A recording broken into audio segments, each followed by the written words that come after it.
Hi, Suki. Siyempre, una, magparikit ka muna or magpadimas pag ikay magluluto. Siyempre, ganyan talaga yan. Una, ganyan. Magpabaga pa muna ba? Pabaga. Then, bago mo iprito ang talong para malasa na kaagad at hindi siya malata. Hindi rin matamlay ang kulay niya pag inihalo mo sa pork bag. Binagoongan. Ano ba yun? Mali-mali na naman tayo. Then, ayan na nga. O, ayan, pampansit muna pa extra pork. Binagoong nga yung pinag-uusapan pero may kasama na ulit pampansit.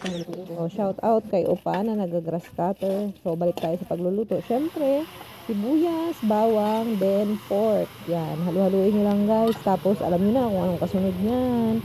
Palambutin nyo lang yan. Tapos, ihalo nyo yung bagoong. Tapos, ihalo nyo yung pinirito nyong talong. Tapos depende kasi yun. Pwede naman direct na ihalo nyo na yung talong. Sa akin kasi piniprito ko para hindi lasay, hindi tingnan.